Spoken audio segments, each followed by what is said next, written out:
What about a dude named Battle Truth? You ever heard of him? Battle Truth. I think Battle Truth, he tells it from his perspective. I've seen some of his stuff. I'm not familiar with all of it. But I think That nigga's funny. He's funny. I think in the beginning, because I remember when I first started seeing it, he tried to have this judge theme, and I think he realized just being straight up was the best thing for him. You know, he's himself. You know what I mean? But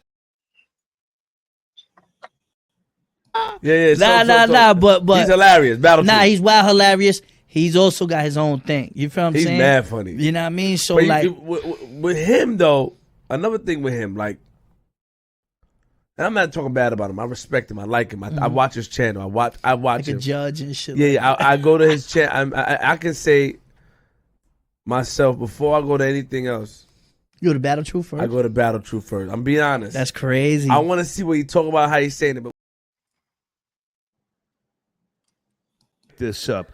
Okay, Battle Truth on YouTube. You are one of my official go-to sources. As you know, I'm still involved in battle rap behind the scenes.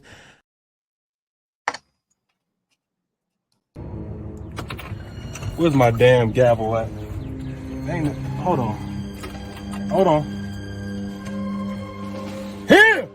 Take it! Take it! Bang the gavel on your damn self. Don't worry. I'll do it for you. No. No, no, no, no, no, man. Get up out of here with that trash, man. No, man. Car before. Bro, that nigga a meat rider, bro. You can't tell me that you think that nigga ain't a meat rider. No, no, no, no, no, no, no.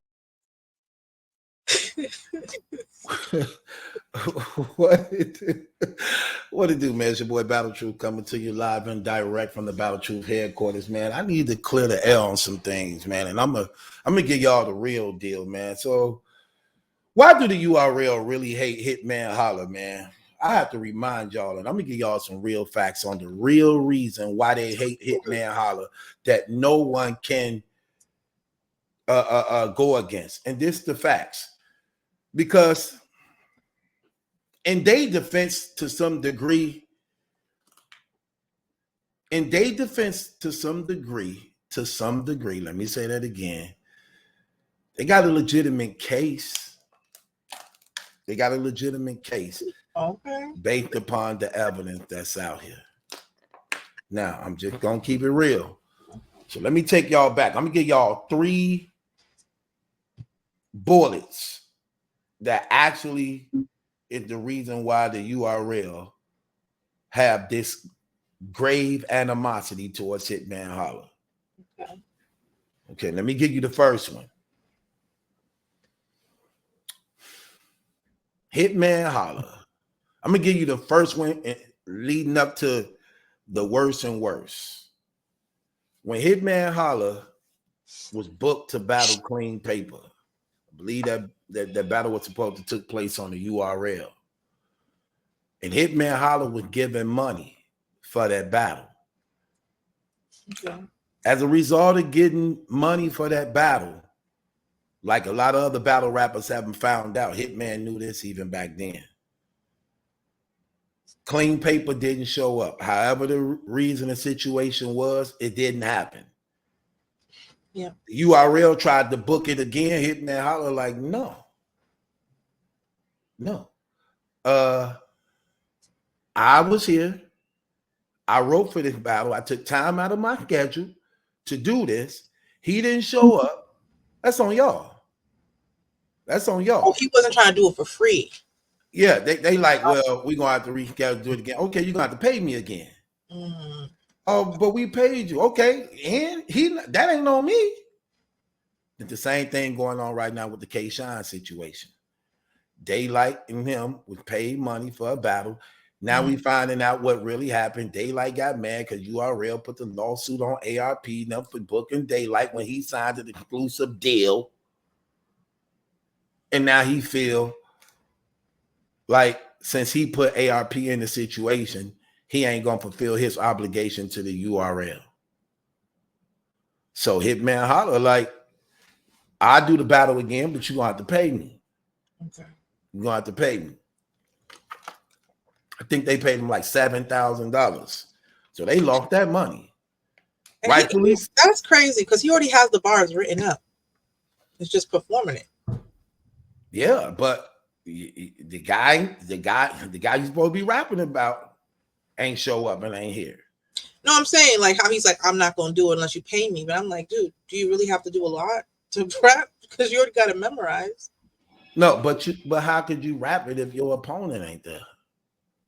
No, they're gonna reschedule it. The first one. Yeah, but you got to pay him again because this business. You don't book Chris Brown for the 28th, then he clear his schedule for the 28th, and other people calling him like, I got something to do next month, 28th. I can't take no battle around in time because I'm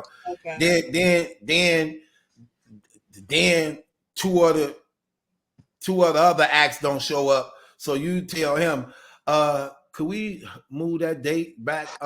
You're gonna have to pay me again. Because I cleared up all my scheduling thing for this day, and you're gonna have to pay me again.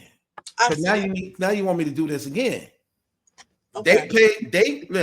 They paid Mook 3 times for this same thing.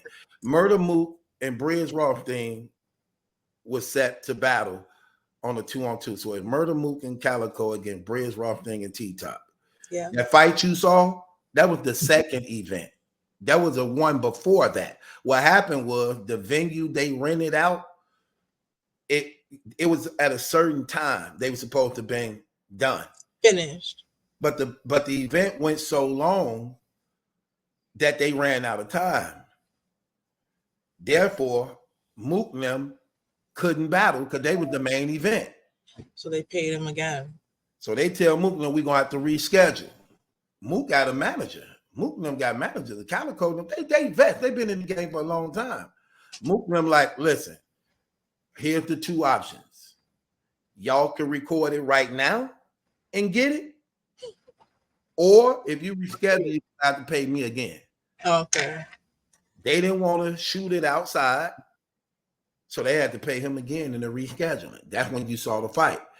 So they paid him again for the same battle that he didn't get to do. Okay. So he got paid twice. In that battle, they didn't even get through the first round. So he got paid again for that same battle. They paid him 3 times for the same battle. Man. So this is the same thing for Hitman Holla. All right. Look, I'm here. Oh, he ain't showed up? Okay. Oh, good. Okay, I ain't got to do what I got to do. Well, we're going to reschedule it and to another day. Okay, you're going to have to pay me again. Why? He didn't show up. Okay, that's not on me. This bid, my contract says on the 28th, I'm supposed to perform this night, this day. I'm here. I'm here to do what I got to do. Okay. So that's on y'all. But if we doing business and you want to reschedule this somewhere further down the line, you're going to have to pay me again. They didn't like that. But that was actually the truth on Hitman's end. Mm-hmm. Second time, Beasley got a guy that's under him named Rain. He actually do a lot of the music and the URL trailers. And he was also a member of NWX, but he wasn't a battle rapper. He was a guy who actually ended up signing with Rick Ross now to be a real artist. He a producer that make beats and things. Okay. Him and Hitman Holla got into it at the event where it was double impact. Hitman Holla and Aberg were going up against Briz Rothstein and T-Top, I believe. They got into it backstage. Rain Man jumped in and said something, and it got real heated to the point that Hitman them was looking for. It was real big. The hip hop police got involved. Gang activity thing. It was got serious. Yeah, it was terrible. You know, they didn't like that because Rain was their guy, especially Beasley, the owner of the URL, even though it was Rain them who actually said something. I think Rain disrespected Hitman's Holla mama at the time she was fighting for her life, battling with cancer. So his mama was battling with cancer, and him and his family and them had all got their heads cut bald in dedication to her, like him, his brother, their father, I think even their sister. They all got bald heads in commemoration of their mama. So he said something to the nature, disrespected Hitman's mama while she was dealing with cancer. He took real offense to it. He wanted blood as a result of it. You know what I'm saying? And it got real ugly and real bad. Right. They didn't like that at all. Beasley was getting called from the hip hop police and them, telling them they better get control over it and things, because they seeing what's going on. That's what Beasley said. He released a statement actually saying this. Okay. So that was real bad on that end. Then it was this one. I think this one was the worst one that did it. And I'm just going to play a small clip of it. And I'm going to show you how they set Hitman Holla up. This is what I challenge you to do. You get on niggas' heads about everything. Everything. Right. You, Battle Truth, this is what I challenge all y'all. That interview took place on Angry Fan 007 channel. What happened was the battle rappers went on strike. They boycotted the URL and came together and were forming a union. They reached out to Hitman Holla to assist them in this boycott when he was doing his thing on Wildin' Out. He was doing his thing on Wildin' Out. He had already basically been out of battle rap. URL already been hating on him since the Rain thing, the other thing. So, but he had his status was growing big. His influence, his popularity, he making all his money on Wildin' Out. They doing worldwide tours. Yeah, fame. Yeah, and influence. Yeah. Over 1 million some followers on Instagram and stuff like that and Twitter.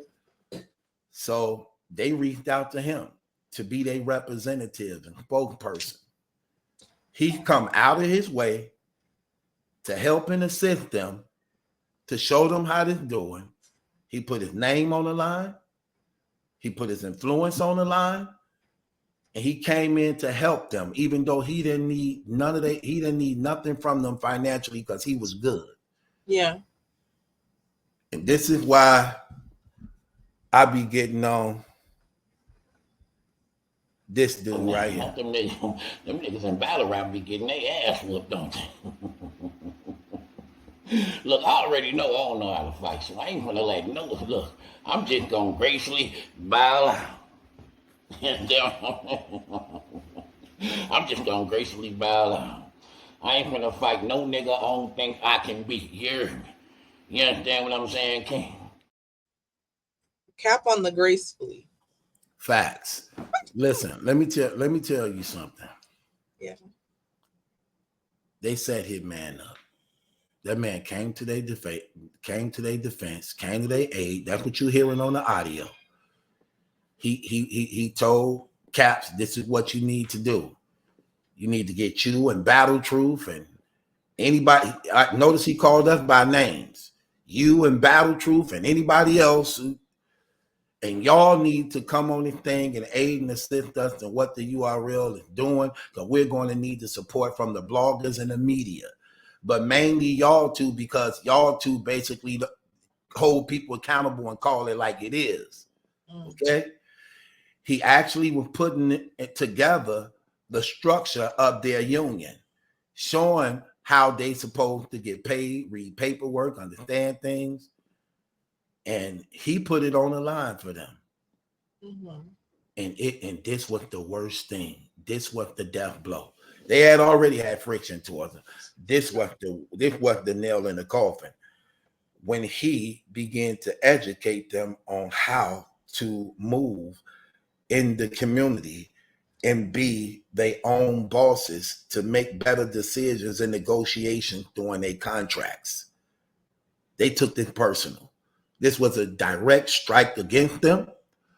This was something that they took at heart, because now he was opening their eyes to be wiser in negotiations and things like that pertaining to their contracts.